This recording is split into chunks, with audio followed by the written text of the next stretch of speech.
Thank you.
Good morning, and welcome to the Universalist Church in which love is the spirit. We are glad you are here in the sanctuary or anywhere in the world, especially those visiting or returning after a long time away. I am Lisa Smith-Horn, one of your representatives on the Board of Trustees. If you are a visitor, we hope you'll talk with our welcome team or visit our webpage, www.westhartforduu.org, to learn more about us. Our guest book or online contact page will help you get onto our electronic mailing list. Our electronic communications are the best way for us to stay connected. We look forward to helping you become a part of the Universalist Church. We're in the seasons of colds, flus, and COVID, with many more people feeling ill right now, though numbers are on the downturn. Masks are always welcome here, and we encourage you to stay up to date with your vaccinations. If you're unvaccinated or would like a mask, our ushers have some that we're happy to share. After worship, we'll have fellowship in Fisk Hall and through Zoom. If you need help finding your way to Fisk Hall for our fellowship hour, any member of our church will be happy to guide you. Just look for someone wearing a Universalist Church name tag, and I'm so proud of myself because I remembered it today.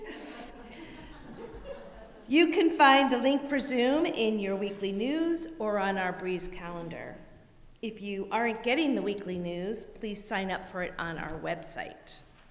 Before we settle into worship, John Wheeler has an important announcement to share.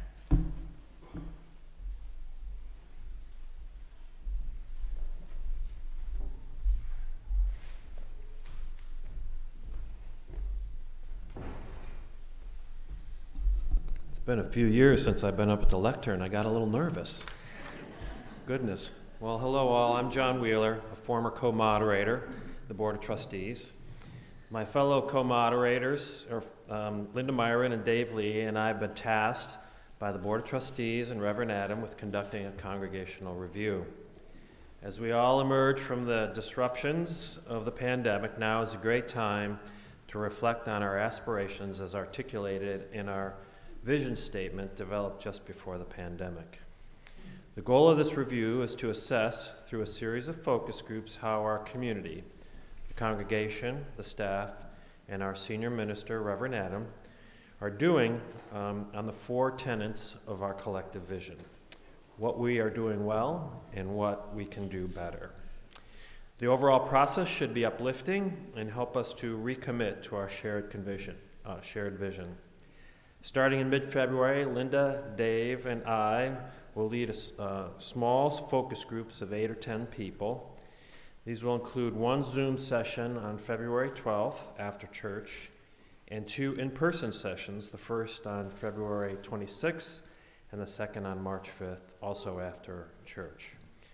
We encourage all who are interested to sign up either outside the church office in the back or on Breeze. Each discussion will follow a similar outline of engagement and questions, inviting participants to share their perspectives on how well we are realizing our vision. We will conclude the focus groups by inviting participants to share what inspires us most about our church. Our findings will be shared at the annual meeting in May.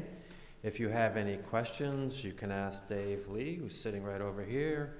I don't know if Linda's in the sanctuary this morning. I don't see her, or myself. And we look forward to hearing from you all. Thank you.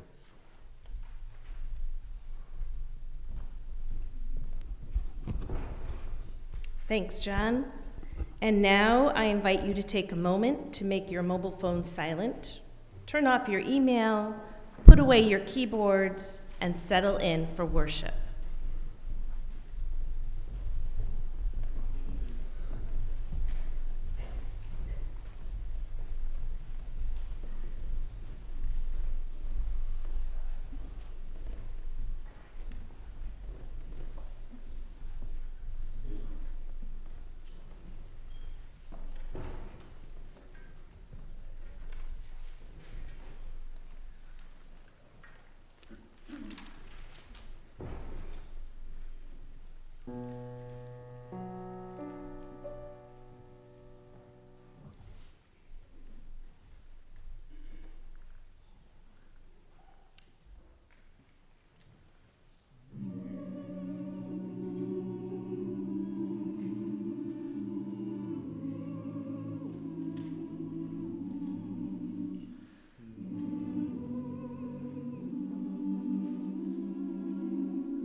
If you have a chalice at home, please light it with us. Sophia Leon Fass, 1876 to 1978. Yes, that's right, she lived to 101. Was immeasurably formative in the realm of progressive religious education. An editor, author, teacher, and religious activist, she led a revolution in Unitarian religious education.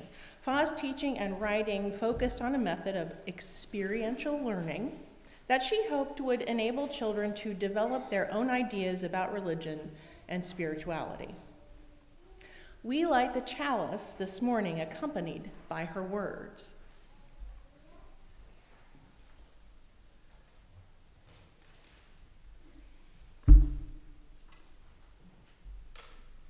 Many of the past generation and many of today have found 3 abiding values in prayer: the quiet meditation on life, the reaching out toward the universal and the infinite, and the courageous facing of one's profoundest wishes.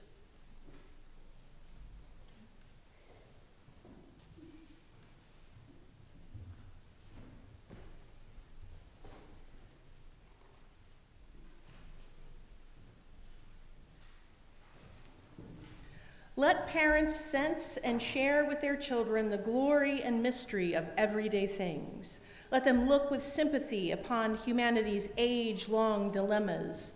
Let no question be taboo. The next generation can ill afford to have the deeper values deleted from the book of life.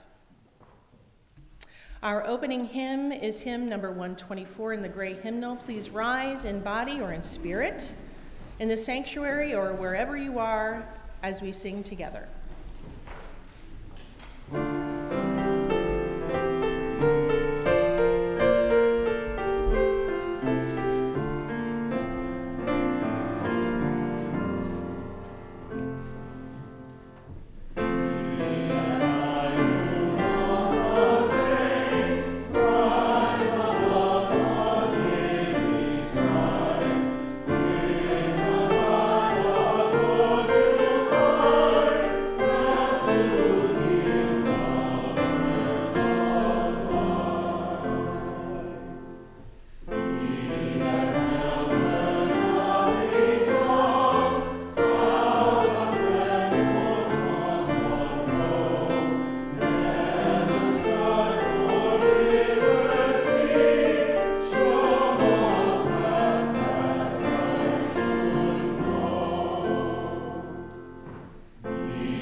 Please join us in speaking the words of our affirmation, our covenant, as printed in the order of service. Love is the spirit of this church, and service is its law. This is our great covenant, to dwell together in peace, to seek the truth in love, and to help one another. You may be seated.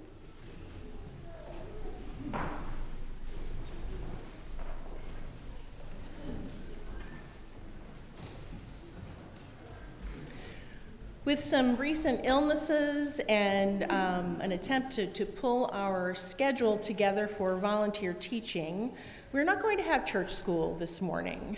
We will start again next Sunday on the 29th with a special Sunday in the library.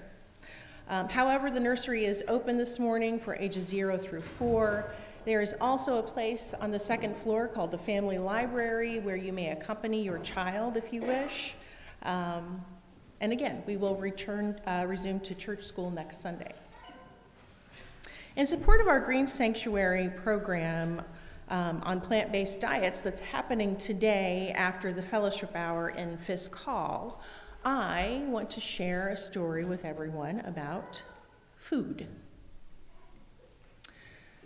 There were people living together in a garden, and they were happy. They took care of the garden, they pruned the garden, and they harvested from the garden. They harvested fruit and ate. They even dug up into the roots of trees and plants and pulled those roots up to also eat. And as the soil was turned over, as they were reaching in for those roots, they would replace with thousands of seeds so that everything would rise again and be there for their children and their children's children. So they ate and replenished and ate and replenished. And then one day, a little monster came into the garden. And he saw the abundance. And he said, "Eat more. Eat more. You have so much. Eat more." And so they did. And they ate a lot more. They ate so much. The people fell asleep. And they slept for a long time. And when they woke up, all their food was gone. And they looked around and, "Monster, monster, where's all our food?" And the wisest, oldest person among them turned and looked and said, "That monster is gone. And that monster is never coming back." Well, what do we do? And that old, wise person said, "Well, I guess you better get busy replenishing and growing those plants and watching out for little monsters the next time they come into the garden."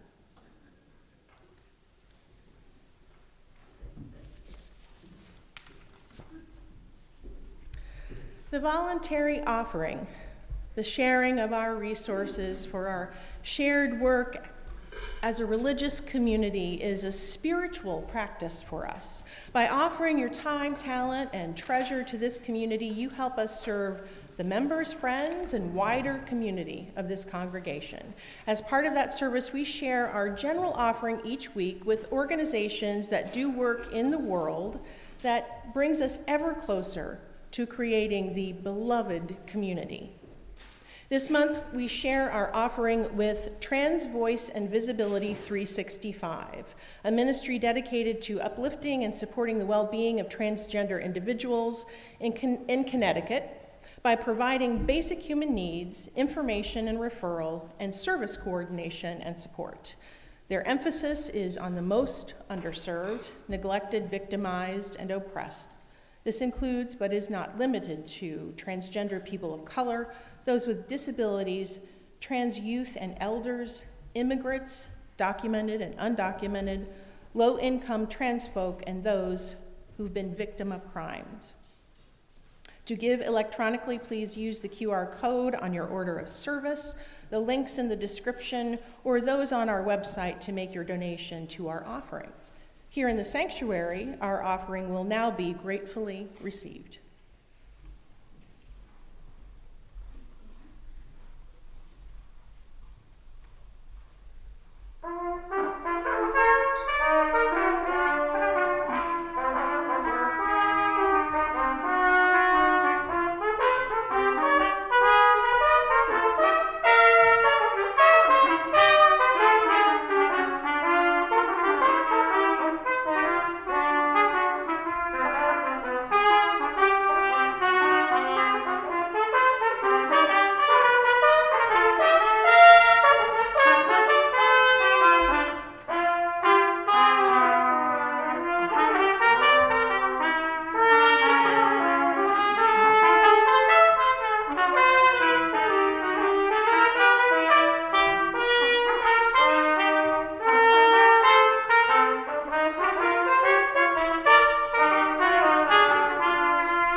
May these gifts sustain the work we do together, the life of this community, and the wider world of which we all are a part. Please rise in body or spirit as we speak our congregational reading, number 661, The Heart Knoweth, by Ralph Waldo Emerson. I will speak the words in Roman type, and we will speak together the words in italics.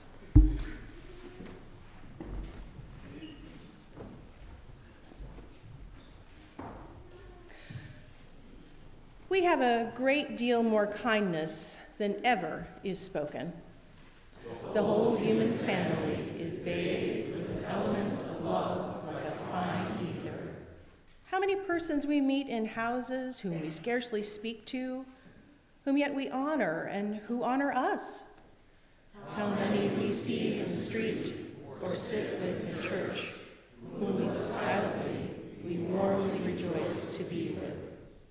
Read the language of these wandering eye-beams.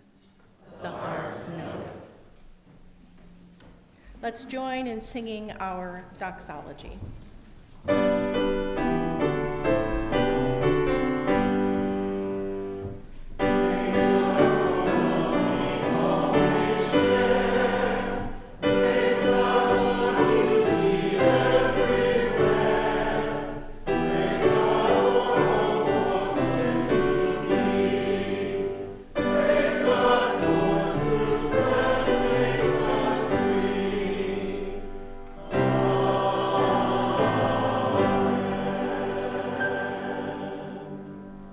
You may be seated. I'm inviting Reverend Joy Christie to the lectern this morning to offer the pastoral prayer.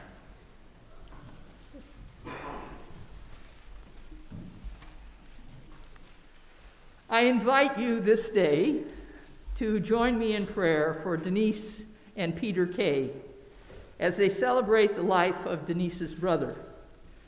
This afternoon from 2 to 4 p.m. at Malloy's, they will be having visitation. Please feel free to stop by and express your condolences to their family for this loss. In planning ahead, Jim T.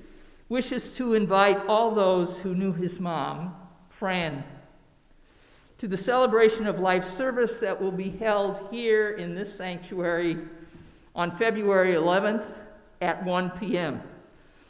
Watch for your invitation from Jim in the e-news, which will appear this coming week and the week after, so that it reminds you again. I also wish to share with you wonderful, wonderful news about Sophie E. She is home from over a year in hospital care. She is awaiting the arrival of her purple wheelchair so she can add sparkles to it to match her glitter-laden leg brace. She is attending outpatient therapies, including pool activities. She has undeniably appreciated your support, your cards, your texts, and care during her long recovery. She can't wait to join us again in person for worship, which she hopes to be doing in 2023. Let us also hold in our prayers all those being affected by the storms that have been moving across the United States this week, impacting so many with rain and sleet and unending snow, leaving many without power or heat. May we hold them close as these fellow humans and non-humans, but living species, continue to live their day-to-day lives. Please join me now in moments of silence as these prayers and your own quiet and silent ones blend in our time of meditation.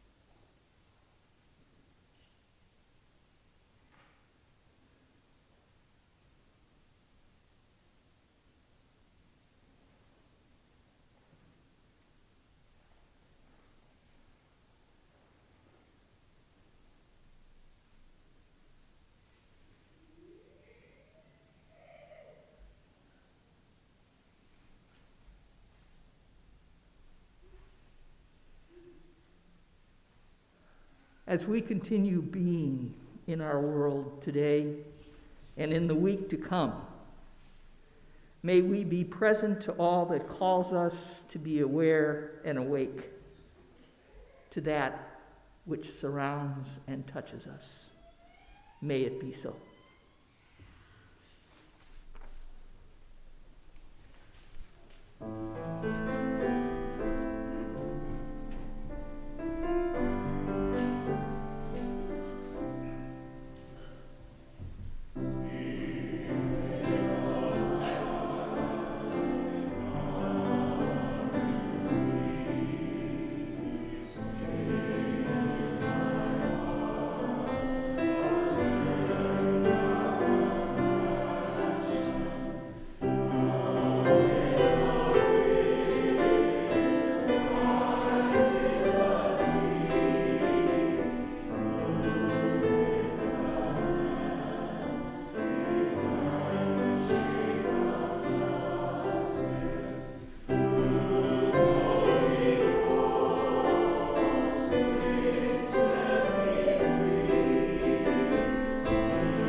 Our reading this morning is excerpted from a meditation on the meaning of the Sabbath by New York City Rabbi Popko. He writes, "Inviting people we don't know to our Friday night Shabbat dinner leaves little room for us to be surprised. Getting ready for Shabbat, my wife and I rarely know who it is that will walk through our door. And yet, when a Hindu family walked through our door on a recent Friday night, we were surprised. Why? Because they came all the way from New Delhi, India, and wanted to see what a Shabbat meal is like. From the moment they entered our home to the moment they left, they wanted to know more about Shabbat. We spoke about the concept of rest, about the Torah, about creation. Perhaps the most appealing idea we shared with them is that we don't use our phones, internet, or other forms of electricity on Shabbat. We found the attractiveness of being able to hit the off button just for one day a week to be universal and very much shared by all of us. So there we were, sitting around the table on a Friday night, at the pleasant light of the flickering Shabbat candles, a few Jews from New York and a few Hindus from New Delhi. There we were, enjoying delicious food, disconnecting from the hustle of the Big Apple, and reconnecting to our shared humanity. Seeing how universal the concept of Shabbat is, the idea of rest, time with family, disconnecting from the world of commerce, helped me, a Jew, better understand the meaning of Shabbat. I was reminded of the words of Rabbi Lord Jonathan Sacks. The Sabbath is not simply a day of rest. On it, we recover lost harmonies. We do not strive to do, we are content to be. We are not permitted to manipulate the world. Instead, we celebrate it as God's supreme work of art. We are not allowed to exercise power or dominance over other human beings, not even domestic animals. Rich and poor inhabit the Sabbath alike, with equal dignity and freedom. The Sabbath is a full dress rehearsal for an ideal society. And so, as we said goodbye to our friends from New Delhi, my eyes teared up. I thought of the beauty of the Sabbath, its universally, and of a world that can be, or world that one day will be.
Chapter 1. I lived in Manhattan and Brooklyn just 3 short years after the attacks on the World Trade Center. I was a custody banker by day and an actor whenever I could be. Mostly, I was anonymous, an identity handed to me by that mythic city, handed to everyone. I was returning to work from lunch one afternoon, walking lockstep alongside hundreds of New Yorkers down Madison Avenue. The ubiquitous public squawking that is part of smartphone culture had not become the norm yet. So although congested with foot traffic, New York City sidewalks were oddly quiet during workday hours. It's that collective intent of thousands of strangers to avoid one another and the tourists so they can catch the train on time. Lockstep, head pitched down, perfectly in sync, like every other day, we marched. Until it happened. Perfectly in sync. All of us slowed our pace. With the unitary motion of a school of fish, all of us gradually brought that march to a halt. Perfectly in sync, all of us lifted our eyes skyward. No one moved. No one spoke. No one averted their eyes from the great plume of smoke and dust rising swiftly above the forest of buildings ahead. Hundreds of us stood, waited in sheer dread. Slowly came to understand, then fell back into our march again, perfectly in sync, in one giant exhale. It was debris from a controlled demolition, but for a moment we all shared the feeling that it was happening again. But there was no time to comfort one another. Rather, we had only to return to a cubicle or put on an apron, scale scaffolding, or disappear down a manhole. There was nothing to do but go back to work. Bookmark that story for me, please. Chapter 2. There are folks in our midst whom we think we know. When we see them, we involuntarily tag them with a category. The young family. And the young family is easily identified in the wild by its retinue of small children. It's entirely unfair to categorize young families and treat them in a formulaic manner, but there does exist a shared sentiment across the group, captured in a bit of oral reporting I receive again and again. A parent will at some point say to me, "Well, I've not been part of a religious community since I was a teenager, but we're here now because we want something for the children." And no matter how wonderful or how traumatic, how formative or how destructive their own religious upbringing, these parents return for something. I asked a group of parents at one of the recent church school orientations what that something was, and words like ethics, community, justice were all floated. I suggested that all this, in varying degrees, their children can get in their weekday school classes. And so, they're here because something more is at stake. What is it? What's at stake? What are you risking your children won't learn, won't have, won't experience if you don't bring them up in a religious community? And they did not know the answer in that moment when I asked them outright, but I tell you, they do know the answer deep down. And the answer is as much about them as parenting adults as it is about their children. Bookmark that as well. Chapter 3. Every Sunday morning, we make a serious and intentional effort, Reverend Adam, Ted and company, and I, and in not so visible but just as important ways, Amanda, Doug, Ty, Reverend Joy Christie, Kathy, Victoria, worship volunteers, so many of us work all week, writing, rehearsing, scheduling, arranging, orchestrating, cleaning, ordering, calling, emailing. We work this way to bring all of you to a full and conscious stop. We engage in a flurry of forward motion for 6 days so that on the 7th, you are brought to a fulsome halt. The church engages the world just as you do in the business and busyness of life, day in and day out, just as you do. But our end product, at its core, cannot be bought or sold. It cannot be compromised. It cannot be transacted. It cannot be contained, packaged, brought to market. It cannot be graded, tested, entered into competition. It does not run a race. It does not jockey for position. It does not seek admittance. Our end product is something altogether different. A Sabbath, a day set aside. The deep human impulse, forever an impulse to protect a time and space where we can make contact with something altogether different. Something that puts all the world into perspective so that the world doesn't swallow us up, or so that we don't succumb to its attempts to use us for purposes that very often then disregard us. Young parents are pressured by the world in ways I can only imagine. But what I gather is that on the whole, in this country, they are caught in the embrace of a long-lived and powerful perception. A perception that places them and their children in the starting blocks of a race they are told they must win. They must win or else. Else their children will not get a good grade, else they will not develop at the rate of their peers, else they will not remain competitive academically, athletically, else they will not get into a good school, else they will not. It never ends, by the way. The race against else continues through until we realize our worth as human beings has been parsed out for judgment, and our whole lives have been a competition. And parents feel as individuals they have no choice but to enter into this competitive stream. Because if they don't, not only do their children fail, they fail as well, in the worst way. They will have failed to aim, to position in just the right direction or place their children who cannot yet make good decisions for themselves. And the pandemic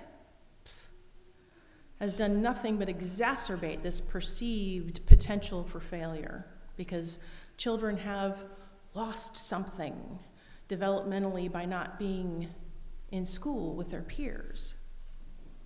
Well, we better get busy making up for this loss, or else.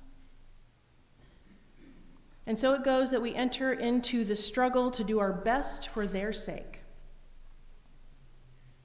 We enroll, register, and sign our kids up for all of it.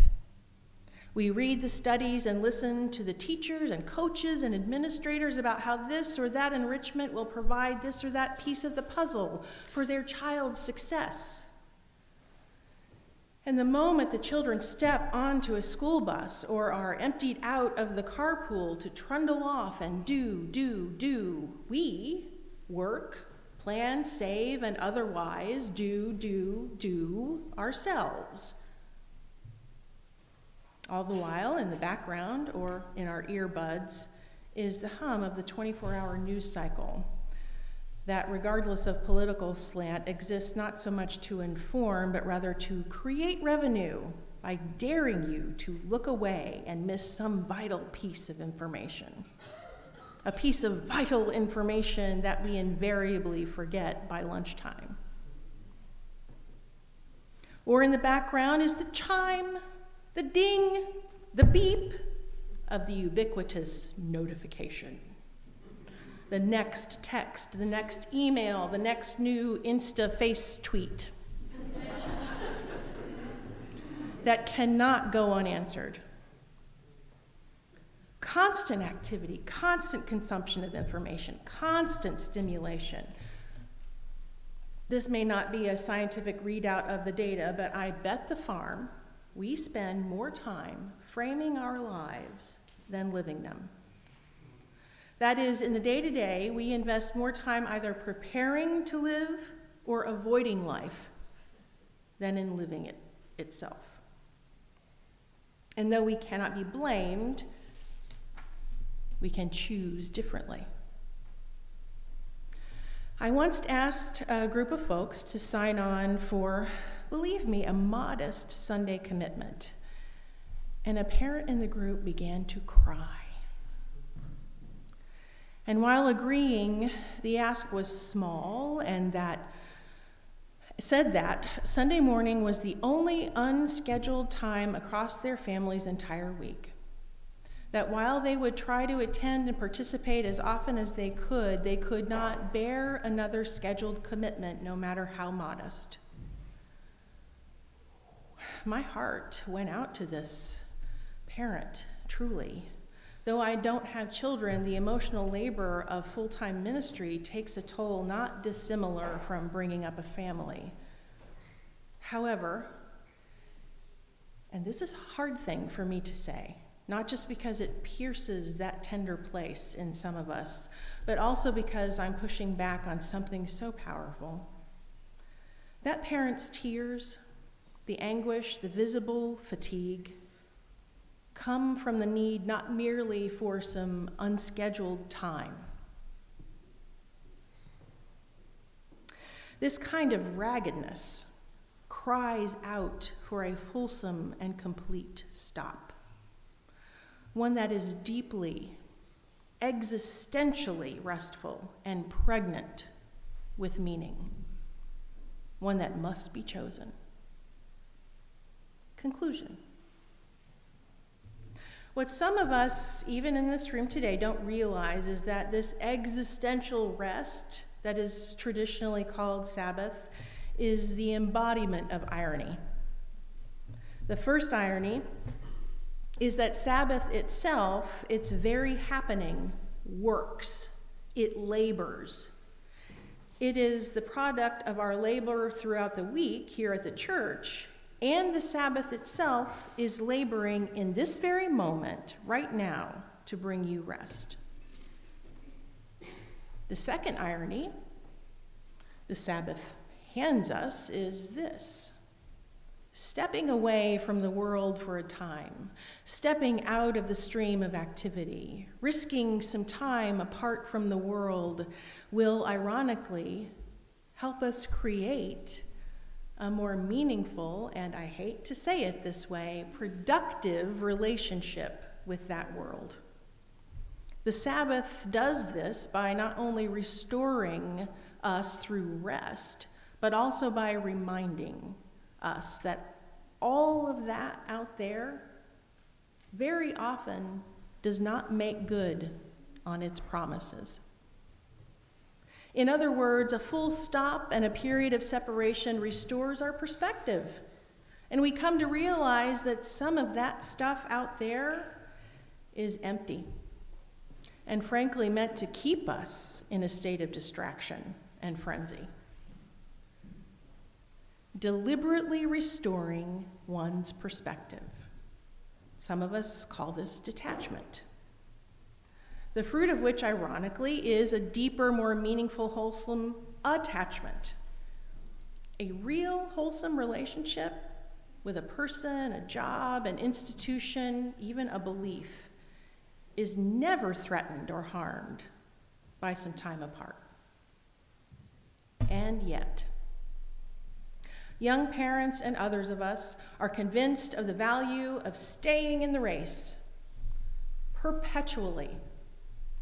The powerful perception that there is a formula for success, and maybe there is a formula for success that works out for a lot of people a lot of the time. I followed it to a point, found success, but still was deeply unhappy, not whole.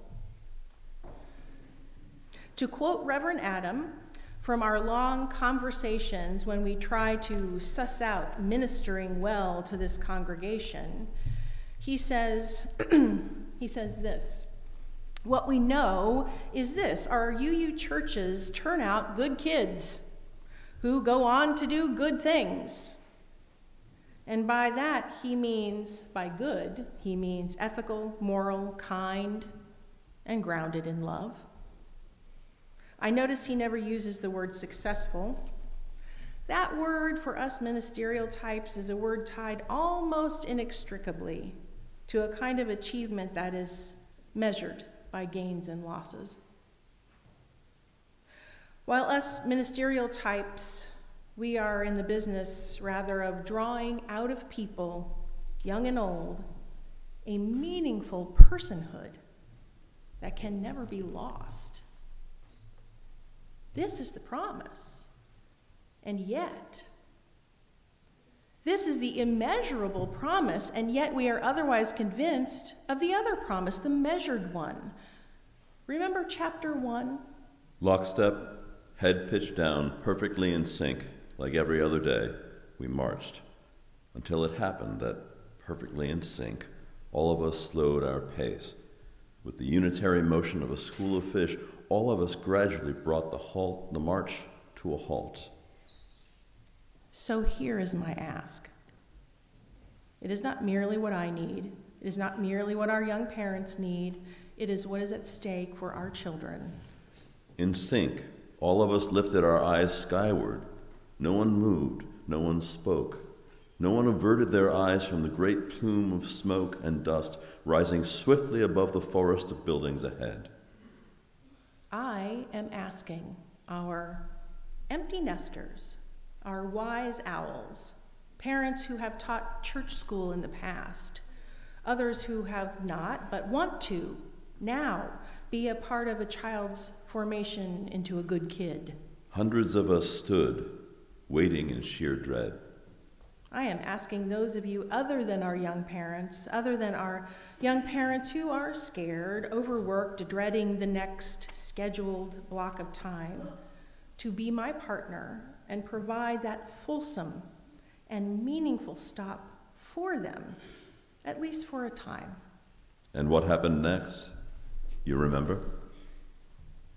We have a significant number of new families who, whether they know it consciously or not, are craving Sabbath for their children, their whole family, for themselves. But they've not been to church in a while.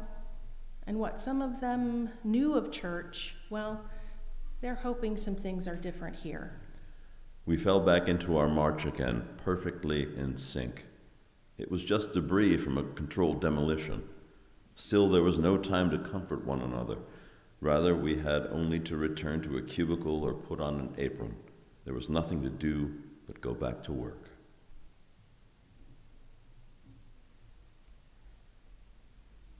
Instead of responding to fear and anxiety with a turning away to the familiar, let us reach out with our time and experience and our love to provide teaching and learning that values the whole child in immeasurable and unmeasured ways. Then, when their parents have had the experience of Sabbath themselves, that weekly rhythm of rest and reminder, they will be unafraid to step away from the world more often and just let it spin without them for a few turns. They will then be ready to see themselves as who they were all along, a reality obscured by a perception.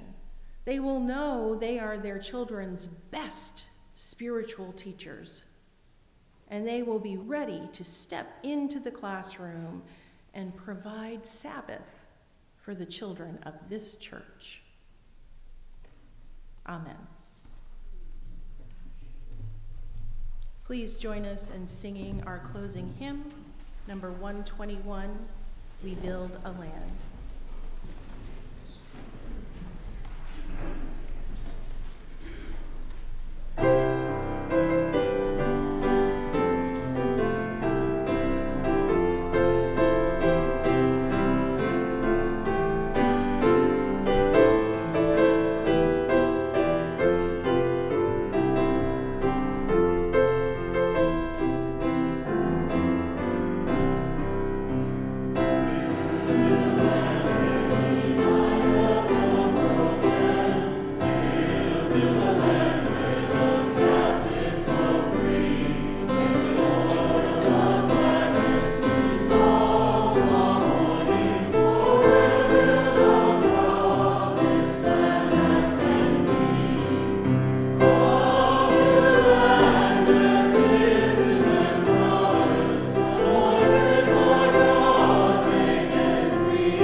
Let us speak our unison benediction together.